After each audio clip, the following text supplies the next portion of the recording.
tock, tick tock, tick tock, tick tock, tick tock, tick tock, tick tock, tick tock.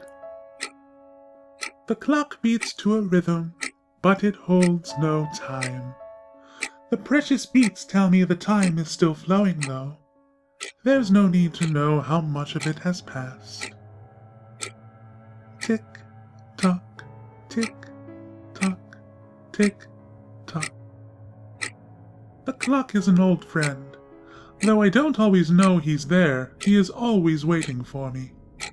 It's comforting to know he has the patience to wait for me to need him.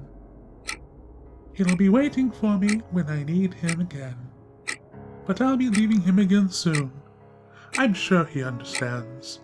He can't help but understand. Tick tock, tick tock, tick tock. I rise. It's time for me to wander. My friend will wait once more as I begin my walk. I wander away, not too far, but my desire has me moving. I walk to the forest I've known all my life. The familiar trees welcome me back to their depths. They've always felt like a second home to me. Not that my home ever felt homely.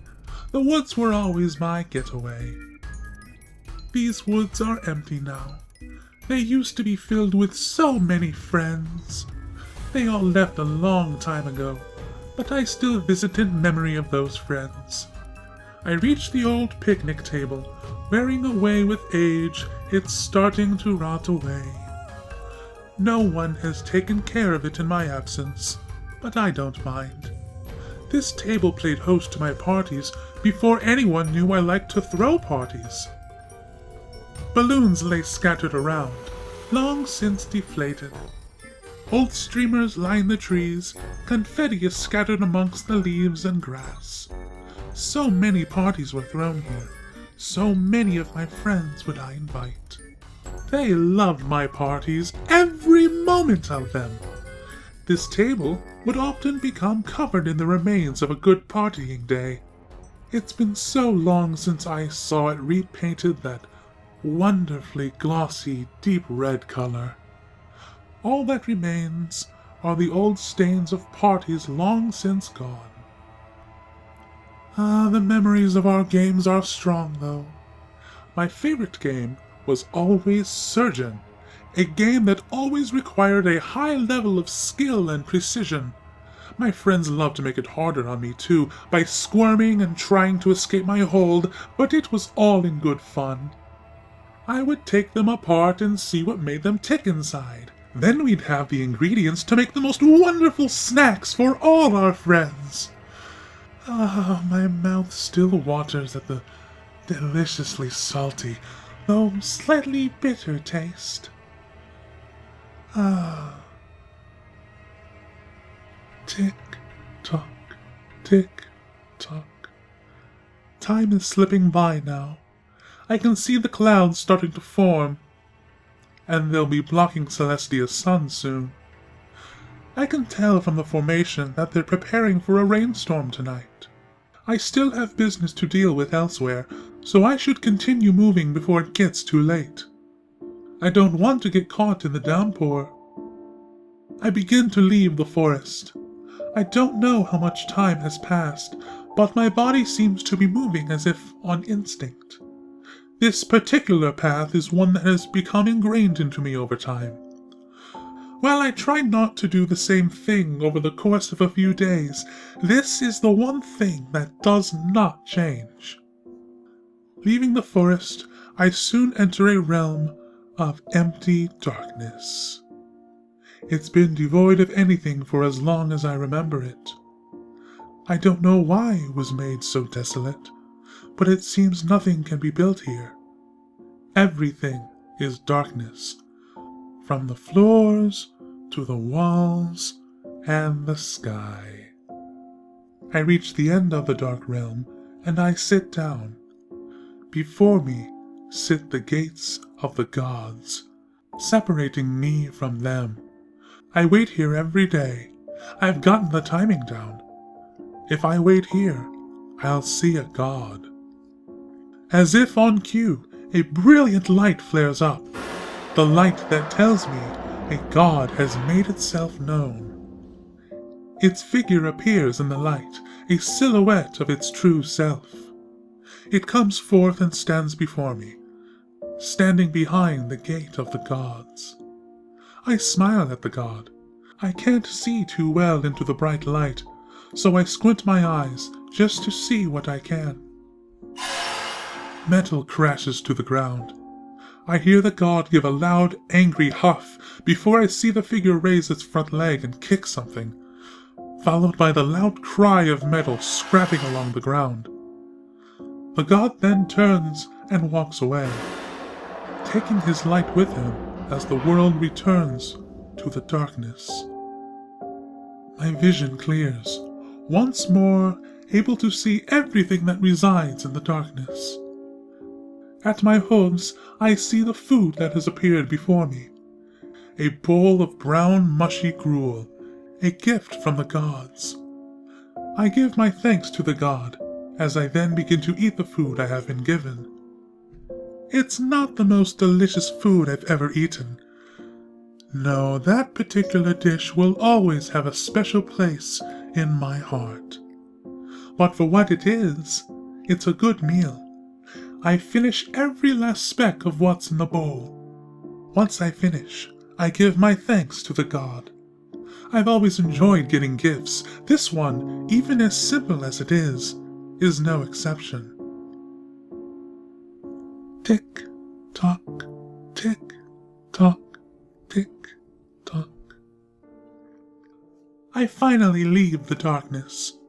Another god won't show up for a long time now, so I can go back to finishing what I need to. The road appears before me from the darkness as the world returns. The road splits before me, but I know which way I'm going. One will take me to the forest I've already been to, so now I must head for the city. It doesn't take long to reach. The cityscape is always a magnificent sight. The buildings tower over me as I walk its streets. Shops of all types litter every corner and fill the world with bright colors and signs. I walk past the memories of ponies once gone by, going into a store I remember well. Up and down the aisles, past the memories of items I saw long ago. I know what I'm looking for today. I stop before a little red book, one I know quite well and enjoy very much. I pick it up and walk out of the aisle to the register. I give my memory of the cashier the memory of my money, and they accept it happily. I carry the book out of the store, opening it to read the contents. It's a cookbook, one filled with many types of recipes. My favorite section is the desserts. I've memorized every recipe in the book, and I love just to refresh my memory. Stir the eggs and the flour, add in the sugar, add milk, add flavor. Cook in the oven till the centers are dry. The book never mentions my favorite extra ingredient, but that must be because it's such a secret for something to taste that good. I found it out myself, but I won't share unless someone asks. It's my personal favorite recipe. I stop in front of the city's largest building, a tower that rises about the city to view the surroundings. It's a favorite tourist spot, and it's magnificently built. I enter the building and begin my climb to the top. It's a long walk to the top, but the trip is always worth it every time I visit the city. It takes me a time that I don't know before I finally step foot on its observation deck. The entire city can be seen from this view. The forest, the clouds being built up for the storm, and even the river just before my house. A glorious view of my whole world. The memories of ponies enjoy the view as well, gazing out in awe. It's certainly wonderful just to spend this bit of time seeing everything. Tick, tock, tick, tock. As I leave the tower, the clouds have grown dark and begin to cover the sky. I can no longer see the sun. The rain begins to pour slowly. I make haste to try and escape the rain so that I won't be caught in the downpour. I reach the city's edge soon enough, but it's too late. The rain is coming down as a torrent now. Lightning streaks across the sky, illuminating the world for brief periods of time. Many a pony have gotten lost and gone missing in storms like this. I do my best to head in the direction of home, fighting the wind and rain with every step. I remember the way home, though. My hooves have walked it so many times before that they don't know any other way. It's a battle to walk, but I am determined to make it. Home is just within reach, and I can overcome the challenge before me. The wind howls in my ear, overpowering almost all other sounds. It's good for the land, but I need to make my way out of this storm. Once I get out of the storm, I'll be in a warm house. There will be a nice warm fire waiting for me, a shelf filled with all the things I've purchased over the days, mementos of days long by that I remember fondly. This storm is just an obstacle that is wasting my time. I will defeat it and be with my belongings soon. Tick, tock, tick, tock. I stumble past the river as the storm begins to calm down, slowly passing by overhead. The last few trickles hit my nose before it's gone. I'm before my wooden shack that I call home. Alone by itself in this plain, but it's where I stay. I look up into the now cloudless clear sky, looking into the night that has fallen. The moon has risen and is in full view today. The stars, they shine so brightly, and the moon looks beautiful. I can see the mare in the moon again tonight. Her beauty resonates within me. I remember her tale so well, that after 1,000 years, she will return to bring nighttime eternal. I would like to live in a world where the night lasts forever. The sun is bright and hot, where the nights are cool and gentle. The night has always given me a sense of comfort. Parties are the best at night, especially my kind of parties. Other ponies may like the day, but the night is where I feel the most comfortable. I sit outside a little longer, enjoying the moonlight. Tick, tock, tick, tock, tick, tock. Inside my home, I put the memory of the little red cookbook on the shelf, next to the memories of the other books I've memorized. It brings a smile to my face to see my collection. I turn and greet the friend I left behind that day. He welcomes me back home with the rhythmic beat. I sit by the warm fire that burns in my house, enjoying the crispy, warm flames. Tomorrow is another day, but I don't feel like sleeping. I just want to enjoy the comfort before me. Tick, tock, tick, tock, tick, tock, tick, tock. The clock beats to a rhythm, but it holds no time.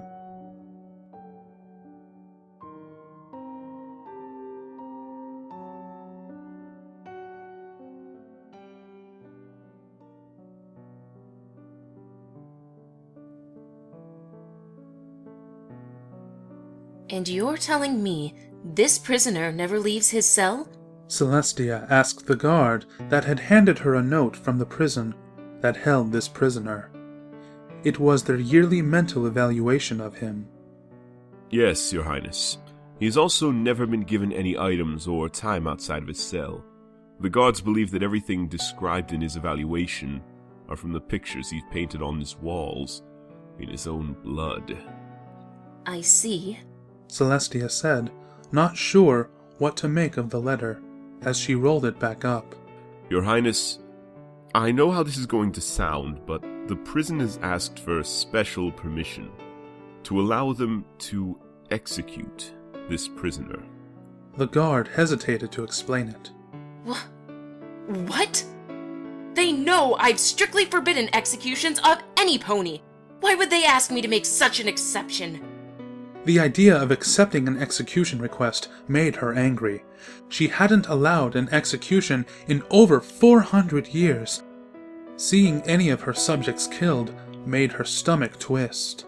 Well, Your Highness, it's not just for his heinous crimes. He's convicted of foal napping, imprisonment, and cruel and unusual torture, murder, cannibalism. But not only that, he's unknown to anyone. In all of his time imprisoned here, he's never once had a visitor. Not only that, he's never revealed his name. He's only known as the Colt amongst the staff and guards. The guard turned his head as he spoke of the Colt, holding back his anger at the very thought of what he's done. He would not be missed if he was executed. Celestia stared in silence at her guard. She gritted her teeth. She knew if there was any pony that deserved death, it was that one. His crimes were the most severe that any pony born this century had ever seen. She had personally seen worse in her 1,000 years of life, but she could never convey that to her subjects. I'm sorry, but I can't accept this request. Celestia turned her head away, closing her eyes to hold back her anger. Even if he's committed murder, even if he is the most deserving of death, to kill him would make some pony else a murderer. Forgive me for allowing him to live, but I cannot allow murder of any kind. As you command, Your Highness. The guard bowed to Celestia before walking off to give the prisoner their answer. He left the throne room, closing the door behind him, leaving Celestia alone for the moment. Celestia let out a soft sigh as she looked up at the ceiling. There have been no wars or atrocities for several centuries now. I want to keep this peace for as long as I can. Even if that means leaving some alive, that would be better dead. Celestia closed her eyes in thought. I only pray that the families that have lost their loved ones can forgive me